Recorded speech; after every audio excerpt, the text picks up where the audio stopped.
A plain salesman laughs at the poorly dressed farmer who goes to the store to buy a private jet, but when he discovers who the farmer is, he is shocked. Before the story begins, comment below which city you're watching the video from. We love getting to know our viewers. And of course, don't forget to subscribe to the channel so you won't miss more exciting stories. Enjoy the story and see you soon. Carlos stared at the horizon from his small house, located in a forgotten corner of Central America. At 63 years old, his life had been a constant struggle against the harsh elements and the difficulties of a field that showed no mercy. Throughout his life, he had witnessed the sorrows of the people, the elderly suffering from lack of medical attention, the long walks down dusty roads that seemed endless. The image of his mother, no longer able to walk on the bad roads, still haunted him. It was that image that kept him awake at night, thinking he could do more. The truth was that Carlos wasn't a man of great wealth. His clothes, worn and simple, showed a life of sacrifice. But in his chest beat a dream he had never shared with anyone, a dream that pushed him beyond the limits of his humble reality. "I want a plane," he thought, "a plane to help the elderly in my town." His village, forgotten by the government and thousands of kilometers from the capital, lived trapped in a cruel geography where the roads were impassable and opportunities scarce. Sometimes, when the fog covered the valley, Carlos would close his eyes and imagine flying over the mountains, taking the elderly to the hospital, relieving their suffering, taking them to a better future. One day, after many years of saving, he decided to take the first step.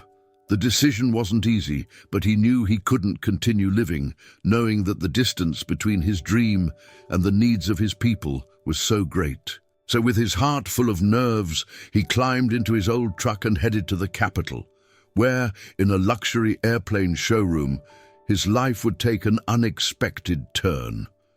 As he entered, the cold air conditioning hit him hard. He wasn't used to these cold, luxurious spaces where the shine of the airplanes seemed to promise a distant future. His simple, dirt-stained clothes immediately contrasted with the elegance of the place. A salesman in his 40s, with a cold, disdainful look, watched him from across the showroom. His name was Henry, and it didn't take long for him to quickly judge Carlos. "What's a man like him doing here?" he thought, showing his contempt. In his mind, Carlos didn't belong in that place. He probably couldn't even afford a cup of coffee. Carlos slowly walked between the airplanes, examining the details of each one. There was something about these planes, something that called to him deeply. He dreamed of flying, of helping his people, but every step he took inside the showroom seemed farther from his reality. Henry, watching him from a distance, didn't hide his discomfort. How could a man like him be there? He was just a curious onlooker, an impossible dreamer. Suddenly, a female voice interrupted the tense air of the showroom. "Do you see him, Henry? That man must be lost. He has no idea what he's looking at," said Barbara, an elegant lady who walked around the showroom as if it were her own home. Her laughter echoed with disdain, and Carlos felt even smaller.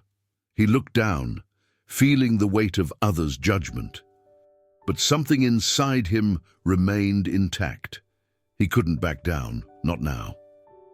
Carlos walked up to the salesman with determination, his gaze surprising Henry. "I'm here to buy a plane," he said without hesitation. Henry looked him up and down, skeptical. "Why would a man like you want to spend so much money on a plane?" he asked, with a mocking smile. Carlos took a deep breath and, with a calmness that surprised everyone, replied, "I want to help the elderly in my village. The road that takes them to the hospital is so damaged that many of them never make it.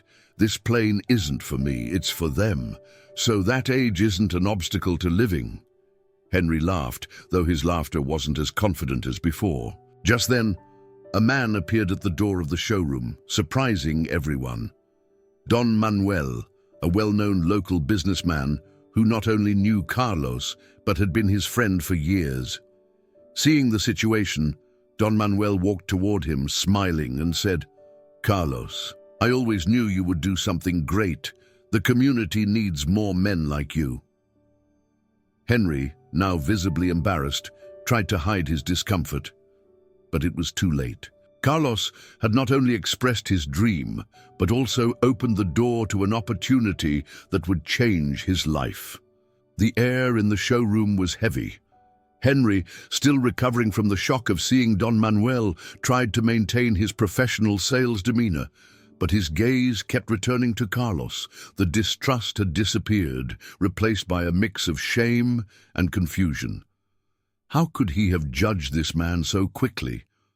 Despite his humble appearance, Carlos seemed to be full of purpose.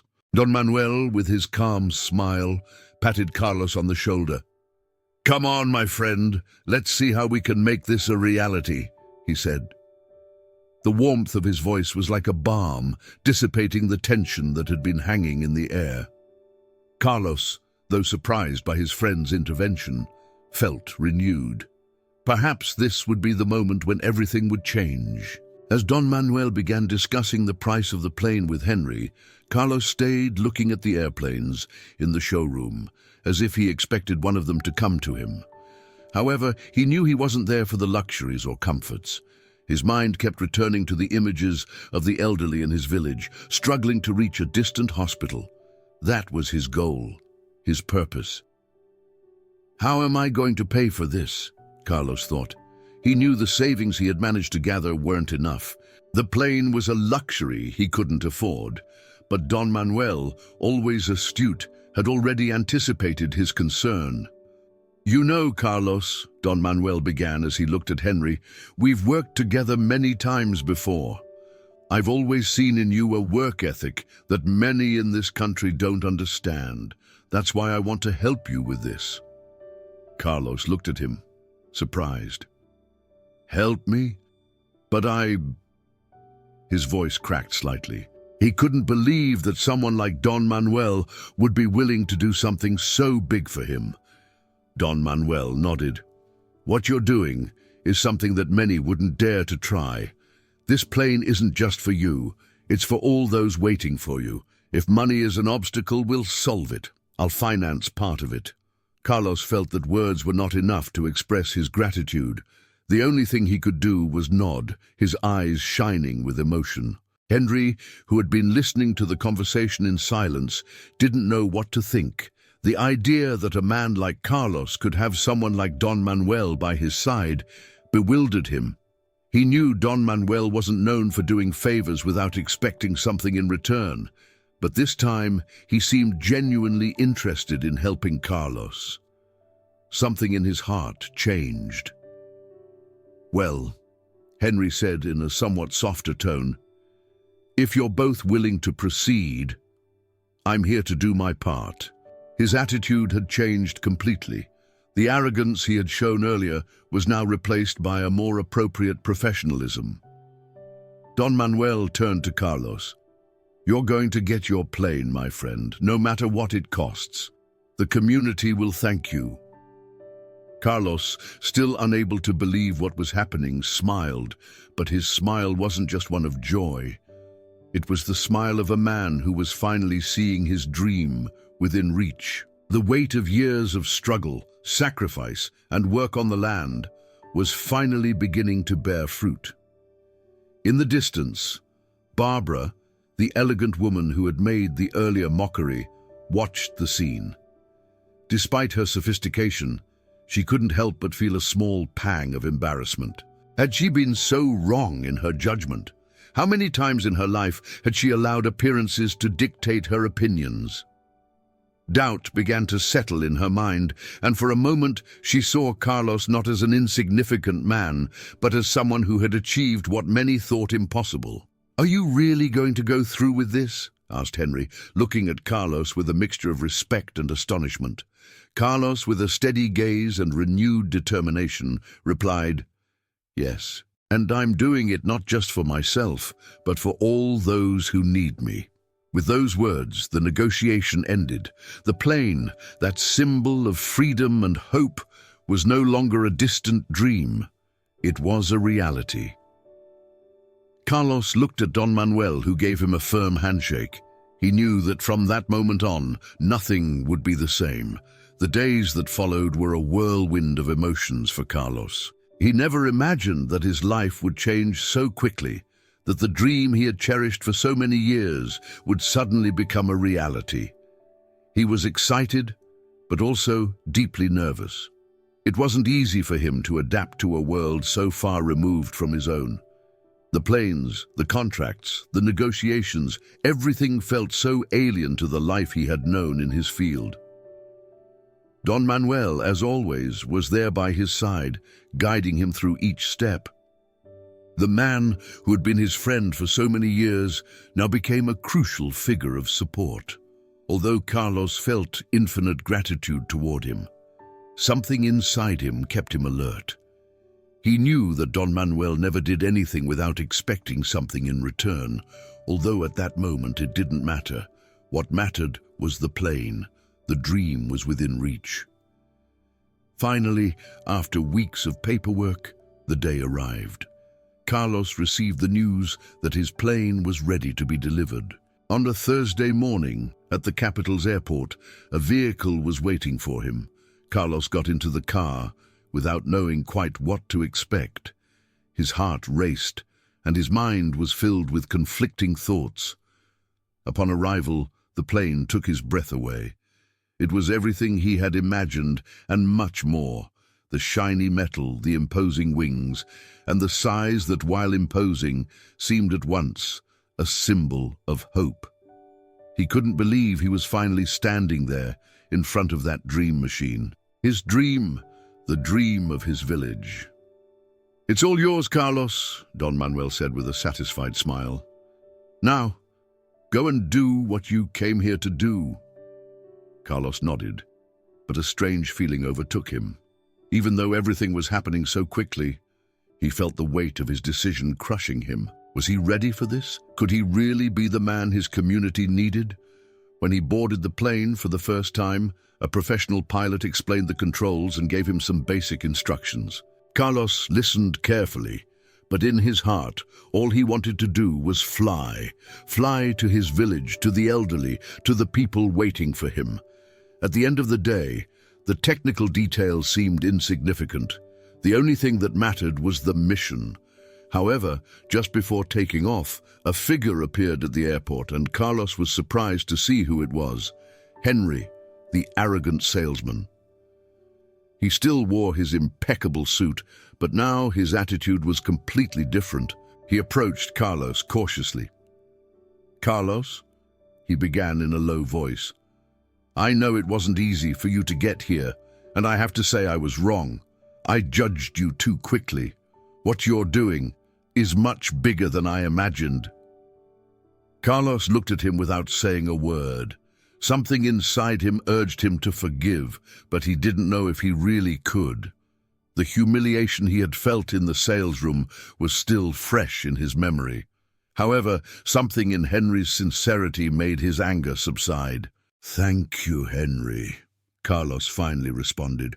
"Sometimes dreams lead us down unexpected paths." Henry nodded, somewhat embarrassed. "Your story made me think a lot about mine," he said quietly, almost as if talking to himself.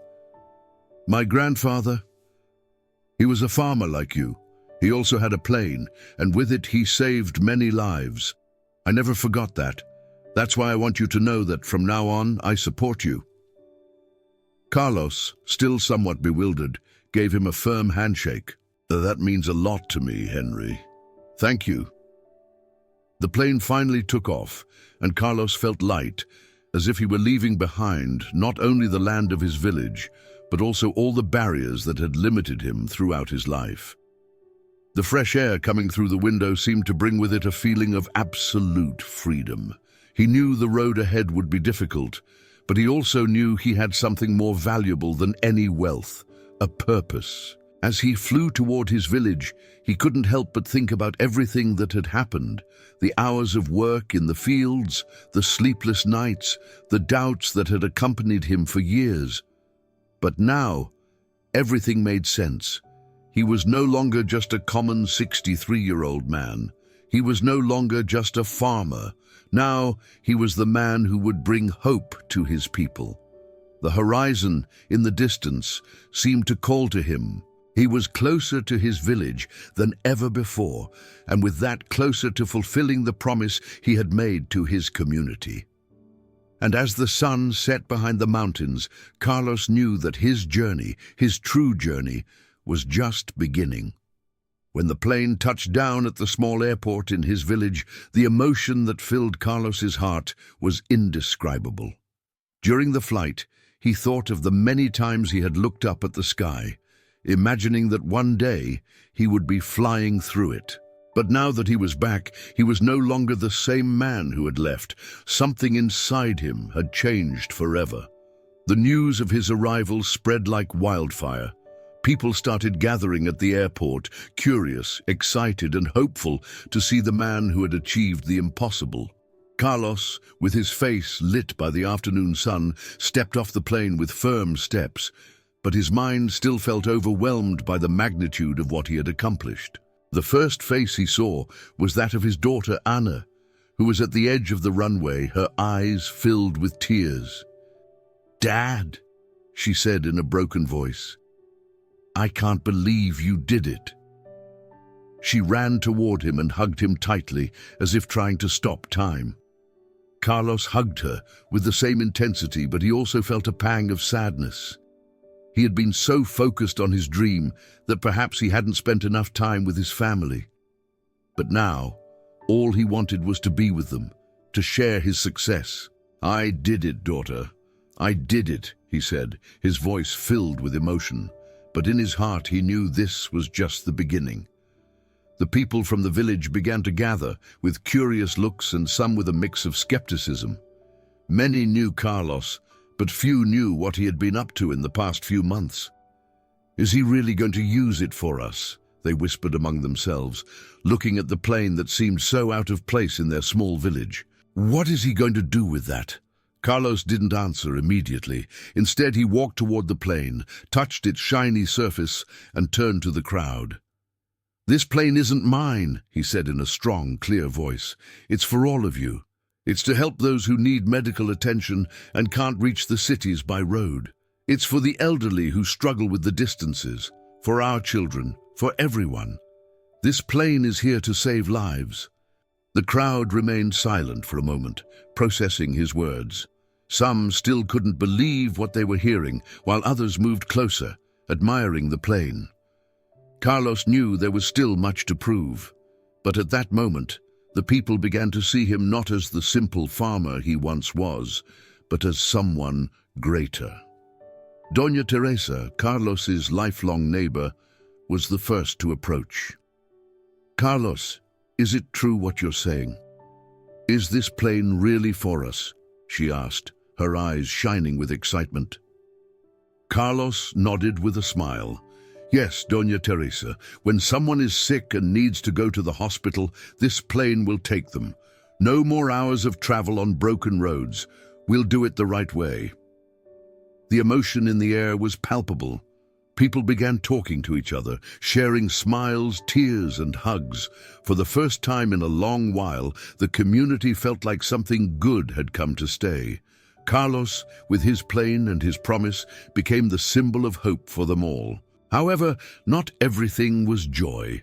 Among the crowd, Carlos saw someone he wasn't expecting, Don Manuel. The businessman who had helped him with the purchase approached him with a serious expression. "How's everything going, Carlos?" Don Manuel asked, his tone quieter than before. "Is everything okay with the plane?" Carlos nodded, but there was something in his gaze that told him something wasn't right. "Yes, everything's fine. The community needs it." Don Manuel looked at him intently. "Carlos, there's something I need to tell you. This plane is just the beginning. What you're doing is admirable, but it's also going to bring problems. There are people who don't want to see a change like this. People with power who would prefer you stay the man you were before. You need to be prepared." Carlos looked at him in silence for a moment, his words hanging in the air.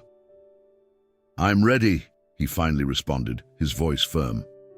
I don't care what others think. If I'm going to fight, I'll do it for my people." Don Manuel studied him for a second, a look in his eyes that seemed to understand the magnitude of what Carlos had just said. "Then, Carlos, there's no turning back. This will be your destiny." With those words, Don Manuel walked away, and Carlos turned back to look at his people. There was much to be done, but he knew there was nothing that could stop him now. The plane, that symbol of hope and courage, was there to stay. And with it, Carlos was too. The excitement of the plane's arrival began to calm, and the reality of what Carlos had decided to do started to settle in. During the first few weeks, everything seemed to be going smoothly.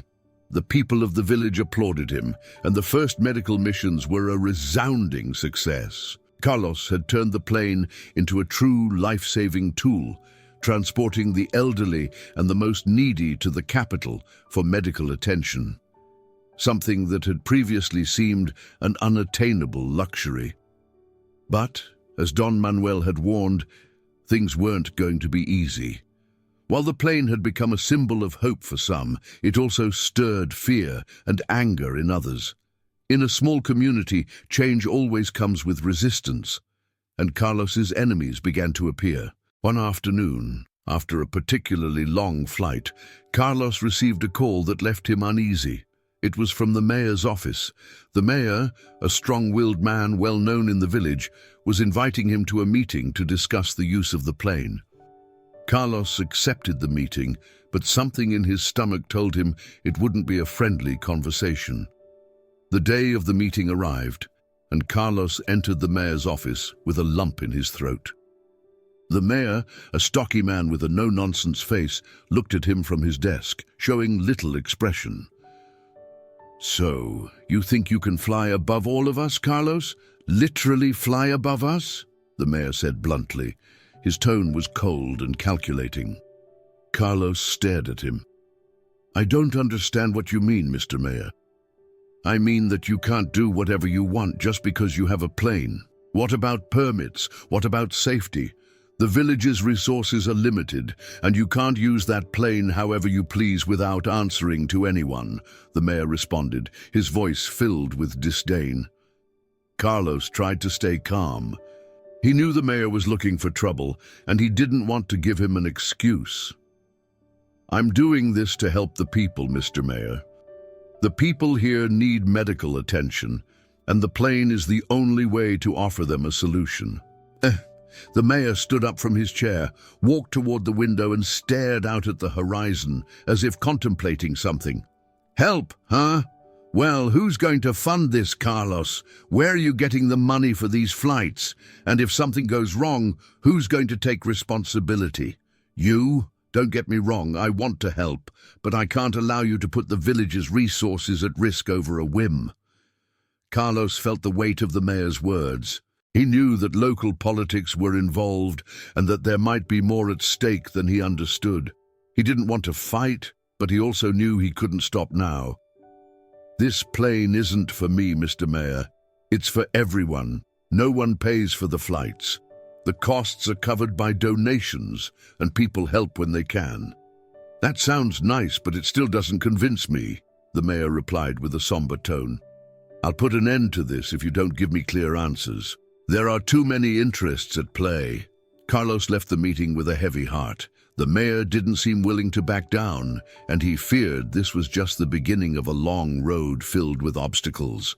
As he walked back to his house, he realized he had underestimated the power of the forces at play. He wasn't just fighting distance and poverty, he was fighting a system he didn't fully understand. But Carlos wasn't going to give up so easily. He knew that if he wanted to do what was right, he would have to face whatever came his way. He was willing to fight for his community, for the lives he had touched, and for the dream he never thought would be his. That same night, Don Manuel visited him at his house. He sat across from him, a serious expression on his face. "Carlos, how's everything going? You look worried." Carlos sighed. "The mayor isn't happy with what I'm doing. He thinks I'm taking too much of a risk, and he already warned me that he might stop the use of the plane if I don't get the proper permits." Don Manuel looked at him attentively, weighing Carlos's words. "You know that what you're doing is something big, something that will change everything in this community, but you also know that not everyone is ready for this change. There will be people who support you and others who will oppose you. You'll have to decide how far you're willing to go to move forward." Carlos thought for a moment. "I'm willing to do whatever it takes. I'll do it for my people." Don Manuel nodded. "Then get ready, Carlos. The battle has just begun." That night, Carlos went to bed with his mind filled with doubts, but also with renewed determination. He knew he couldn't stop now. He had started something bigger than himself, and no matter what they told him, he couldn't turn back. The days following the meeting with the mayor were tense for Carlos. He knew that even though he had overcome the first obstacle, resistance to his project didn't only come from the authorities. Murmurs began to grow among the members of the community, and with them, doubts about his true intentions. One afternoon, as Carlos was walking toward the plane, he heard laughter and whispers coming from the corner of the plaza.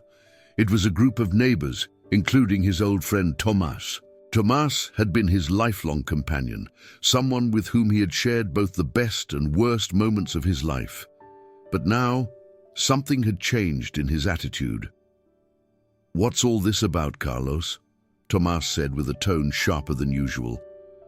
"Do you really think this plane is going to solve the town's problems? There are people already starting to talk about you like you're some kind of messiah, but I don't see you helping anyone." Carlos stopped in his tracks, feeling the critical gaze of his friend. "Tomas, you know what I'm trying to do. This plane is here to help the people who don't have access to what they need. It's not for me, nor to show off. It's for all of us." "That's what you're believing, Carlos," Tomas interrupted. "You think you're going to save us all. But what you don't see is that your plane is just causing envy and problems. There are people here who aren't so willing to be saved." Carlos couldn't believe what he was hearing. Tomas, his lifelong friend, the man who had been with him through every hard stage of his life, was now treating him as if he was doing something wrong. The disappointment hit him like a lightning bolt. "Tomas, I don't understand. Why are you saying this? What do you want me to do?" Tomas crossed his arms and took a step back. "I don't want you to keep doing this, Carlos. I don't want everyone to get involved in your business. If you want to help, do it another way, but not with a plane. You don't realize what you're causing. Not everyone is happy to see you flying so high." The pain Carlos felt in that moment was deep. He had been fighting not only against the authorities, but now against the feelings of his friends and family. He didn't know how to react to Tomas's words. For a moment, he thought maybe he was right. Perhaps he was exaggerating, thinking that one man could do so much for a community. However, his daughter Anna's voice echoed in his head. "Dad, you're doing this for something bigger than you. Don't let anyone make you doubt." With his mind in confusion, Carlos headed toward the airport, where the plane was waiting. When he arrived, he found Don Manuel waiting for him, as if he knew something was wrong. "What's going on, Carlos? You seem thoughtful." Carlos sighed and sank into a chair. Tomas doesn't support me. He said my plane is just causing problems, that there's no need to do so much for the people of the town." Don Manuel sat down in front of him, looking at him with an expression Carlos couldn't interpret. "Carlos, sometimes the people who matter the most to you are the hardest to understand. Tomas is reacting out of fear, not logic. This change is big for him too. Seeing a man like you with a plane, something few in this town have ever seen, makes him feel small. Not everyone is ready for what's coming." Carlos looked at him, trying to understand what Don Manuel was saying. "So, should I ignore all of that?" "No," Don Manuel replied firmly. "What you need to do is remember why you're doing this. This plane is a tool to save lives, and even though some don't see it that way now, they will soon. You're not doing this to shine. You're doing this so everyone has a chance for a better future. I know, but what if this all ends badly? What if I end up alone, fighting for something no one wants? That will never happen, Don Manuel said with a calm smile. Because people like you, who are willing to sacrifice for others, are never alone. It's just a matter of time before more and more people join your cause. Carlos nodded slowly, feeling the truth in his friend's words. He knew he was right. The path he had chosen wouldn't be easy, but there was something bigger at stake than his doubts or fears. That night, as he lay in bed, Carlos realized something important. Adversity would only strengthen his purpose. If he wanted the plane to be a true symbol of hope for his community, he would have to fight for it. It didn't matter what others thought. His mission was bigger than all of that. The tension in the town grew with each passing day. Despite Carlos's efforts, the atmosphere was becoming more hostile. Some saw him as a savior, but many others regarded him as an arrogant man who thought his plane could solve all the problems. The situation was becoming increasingly unsustainable, and Carlos felt trapped in a whirlwind of doubts and responsibilities. One day, after an especially long flight, Carlos returned home, exhausted and frustrated. He was about to collapse when he heard the familiar sound of the plane's engine. He peeked out the window and saw his daughter, Anna, walking toward him with an envelope in her hand. "Dad," Anna said with a worried voice, "you need to read this." Carlos took the envelope and, as he opened it, saw that it was a letter from the mayor. The message was clear. Either Carlos obtained the necessary permits to continue using the plane, or he would have to stop operations. In other words, the mayor was tightening the noose, and this was the final warning. Carlos felt the pressure mount. His dream of helping his people was about to crumble, and he didn't know how to react. He decided to go see Don Manuel, who had been his constant support throughout the process. When he arrived at Don Manuel's house, he was met with a serious look, but also with a warm smile. "Carlos, what brings you here at this hour?" "It's the mayor," Carlos said in a low voice. "He's giving me an ultimatum. Either I get the permits, or they shut the plane down. This is getting out of control." Don Manuel looked at him intently, as if searching for something in his eyes. "Carlos, you have to make a decision. You know this isn't going to be easy, but you can't let them intimidate you. You've done a lot already, but if you truly believe in this, then you can't give up." Carlos hesitated for a moment, looking at his friend. "I know, but I can't keep fighting against all of this. What do I do?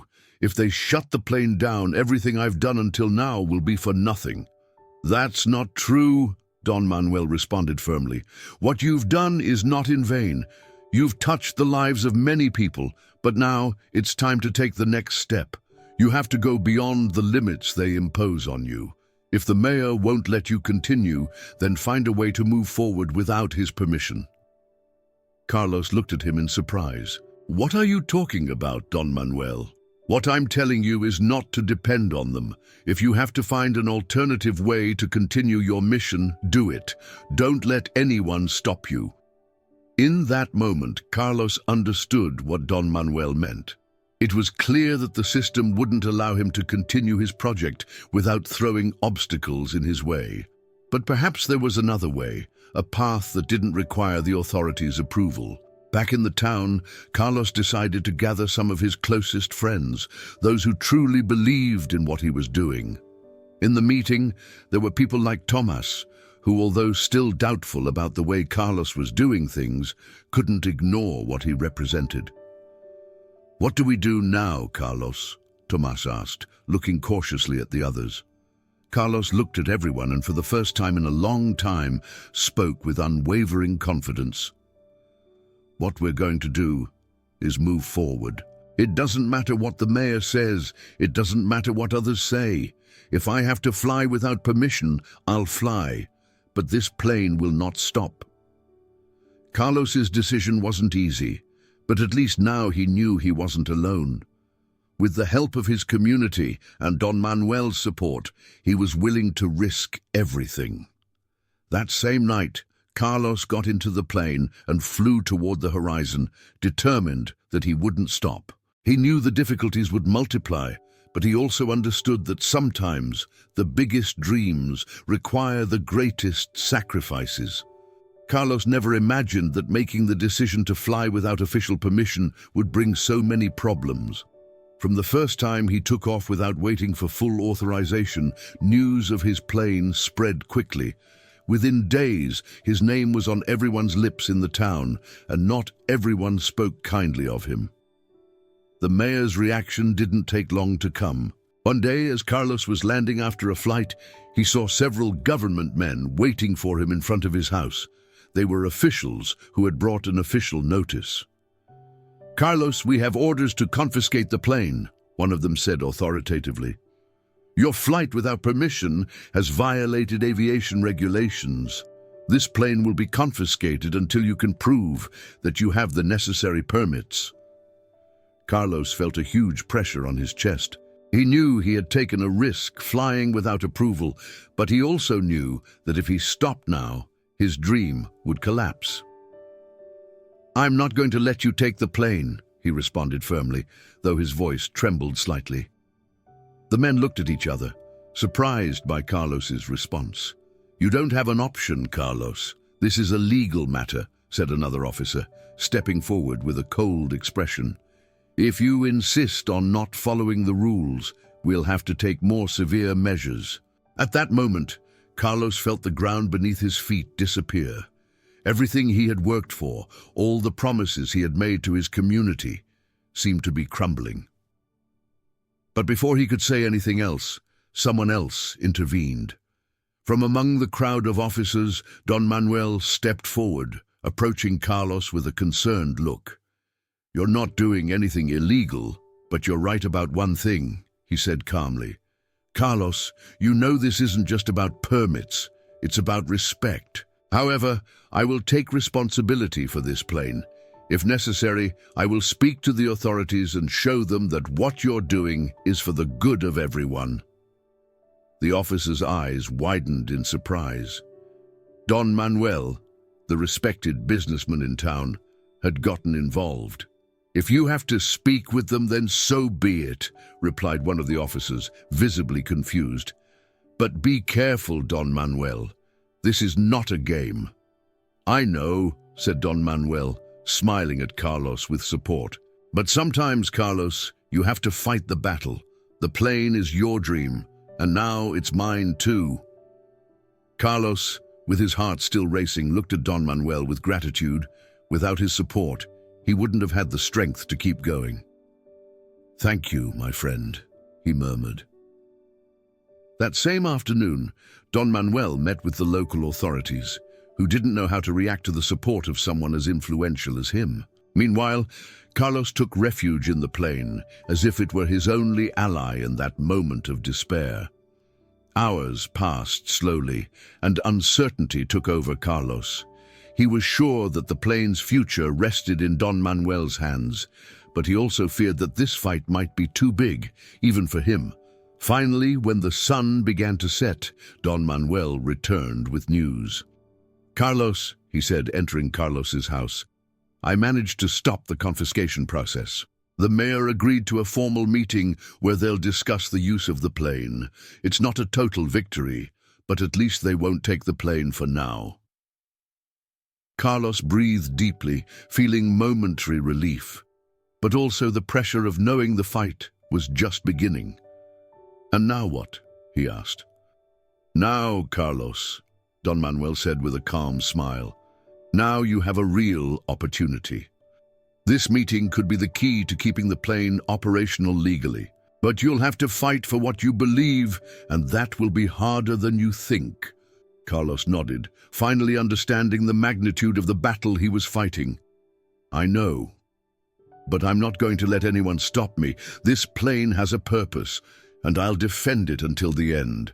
The news of the meeting between the mayor and Carlos, scheduled for the following day, caused quite a stir in the town. Rumors spread quickly, and while some supported Carlos' cause, others simply thought he was fighting a lost battle. The tension was palpable, and Carlos, although grateful for Don Manuel's support, felt the weight of responsibility on his shoulders. The future of the plane, and with it his dream, depended on that meeting. The night before the meeting, Carlos couldn't sleep. He lay in his bed, staring at the ceiling and thinking about everything that had happened. The sound of the plane's engines echoed in his head non-stop. Would his effort be enough? Would he be able to change the mayor's mind and the opinions of those who opposed him? He was determined to fight, but he also knew this battle could cost him everything. At dawn, Don Manuel arrived early to accompany him to the meeting. "Carlos, today we have to be firm. We can't afford any doubts," he said as they got into the car. "Remember why you're here and what this plane means for the people." Carlos nodded, but his mind was filled with uncertainty. The meeting would take place in the government building, a cold and formal place that for some reason made him feel small and vulnerable. However, he knew he had to face it. When they arrived, a group of officials was already waiting for them. The mayor was sitting at the table, looking at Carlos with a neutral expression. "Carlos, thank you for coming," the mayor said, showing no emotion. "Today, we need to discuss the future of this plane and its use. And before we begin, I must tell you that the situation is more complicated than you thought." Carlos took a deep breath. He was nervous, but he decided not to be intimidated. "I understand, but I didn't come here to hear about complications. I came here because this plane can save lives, and I'm going to fight for that. I'm not asking for permission to use it. I'm asking for a chance to keep helping my community." The mayor frowned. "Carlos, we can't allow you to keep flying without the necessary permits. There are rules and regulations that must be followed. It's not just a matter of a permit. It's a matter of safety and responsibility." But before Carlos could respond, Don Manuel intervened. "With all due respect, Mr. Mayor, what Carlos is doing is not a whim. He's trying to save lives. And as a businessman, I know that sometimes rules must be adapted to circumstances. If the problem is legality, we can find a solution. But let's not let a piece of paper stop a dream that can benefit so many people." The mayor looked at him harshly. "It's not that simple, Don Manuel. Laws are laws, and we can't make exceptions just because someone asks for it." Carlos, feeling the pressure crushing him, decided to step forward. "You know, Mr. Mayor," he said firmly, "I'm not asking for exceptions or privileges. I just want you to give me the chance to keep helping. If you take away the plane, many people will be left without the medical treatment they need. The people in my community depend on me. Are you willing to weigh that?" The room fell silent. The officials looked at each other, and the mayor, for the first time, seemed to hesitate. "Carlos, I can't promise you anything, but I'll give you one last chance. We'll review your case and see what we can do." Carlos felt his heart beat strongly, but he knew this was his best opportunity. He couldn't let it slip away. "Thank you," he said sincerely. "I'm just asking for a chance." As they left the building, Don Manuel patted him on the shoulder. "You did well, Carlos. Now it all depends on the mayor's decision, but what's clear is that you did the right thing. If anyone can change this, it's you." Carlos nodded, although he still didn't know if his fight had been worth it. He knew the future of the plane, and his dream was still uncertain, but for the first time in a long time, he felt hopeful. At least he had given his all. The days following the meeting with the mayor were the longest of Carlos's life. The weight of uncertainty followed him wherever he went, but something inside him told him not to give up. Meanwhile, the entire town began to wonder what had happened to the plane. Some thought it would be confiscated, others believed Carlos could win, but no one knew for sure what would happen. Finally, the long-awaited day arrived. Carlos had been in his barn, fixing some things on the plane, when a postman approached with a letter from the government. His hands trembled as he opened it. His heart raced when he read the first few words. After reviewing your case and considering the noble intentions of your purpose, we have decided to grant you the necessary permits to continue using the plane under the agreed conditions. We ask that you adhere to the procedures and regulations for the air transportation of people. Carlos stood silent, reading the letter over and over again, as if he couldn't believe what he was seeing. Finally, he had achieved the impossible. Not only was the plane being kept, but it could continue helping his people, just as he had always dreamed.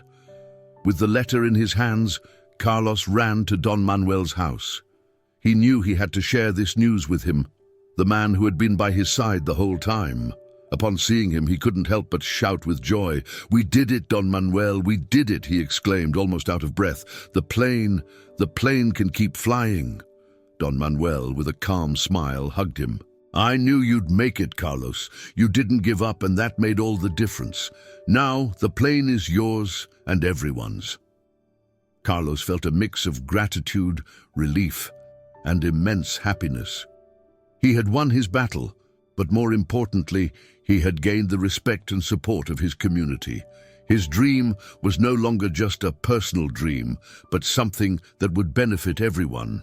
From that moment on, Carlos began to fly regularly, transporting the elderly and children from the village to nearby cities for medical treatment.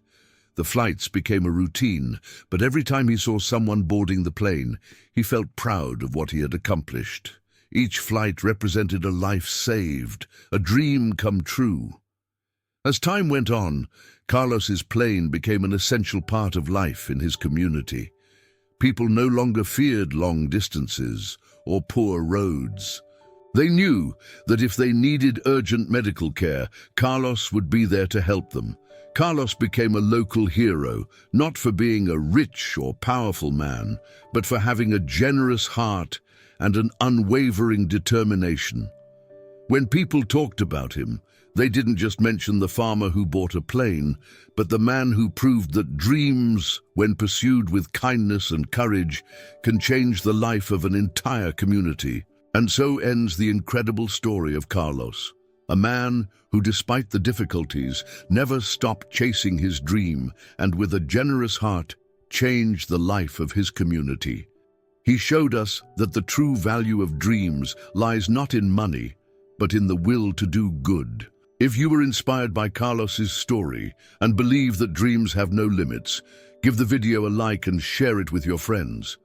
And if you haven't already, don't forget to subscribe to the channel and activate the bell so you never miss any of our stories.